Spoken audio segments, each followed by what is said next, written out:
لباس نوام را به تن کردم و جوراب سفید ساق کوتاهم را پوشیدم. با چه شعف و خوشحالی صورتم را آنقدر با آب و صابون شستم که گل انداخت. موهای وزوزیم را آنقدر شانه کردم تا دستم خسته شد.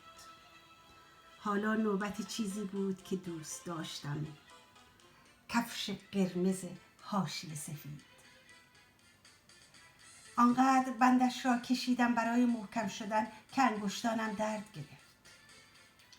رفتم در کوچه و جلوی در منزل ایستادم. لباس نوام را باید بچه‌های محل می‌دیدند وگرنه که لطفی نداشت. از نگاه بچه‌ها قند در دلم آب شد. من برای عید دیدنی آماده بودم. ما می‌رفتیم به منزل اقوام، آن هم خانه دایی جان که همیشه بیشترین عیدی را می‌داد.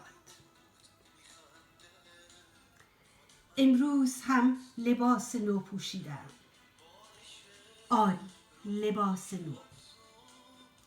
مادرم مدام غر می‌زند که دختر زود باش دیگر، دستی به سرت بکش، اینطوری که عید دیدنی نمی‌روند. مثلا عید است و سال نو، تو را خدا ببین چه قیافه ماتم زدی به خود گرفته.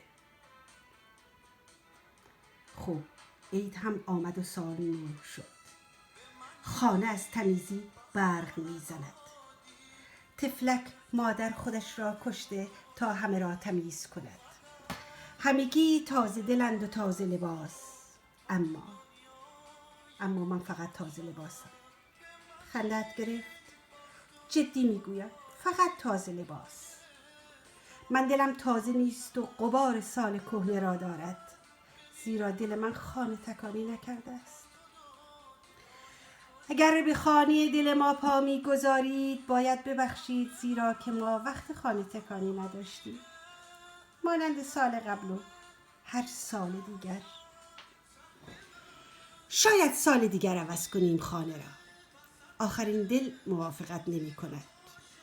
شاید. البته این حرف هر سال است. همه سال به دل خویش میگویم شاید سال دیگر عوض کنیم خانه دل را. شاید سال دیگر خانه تکانی کنیم. شاید سال دیگر.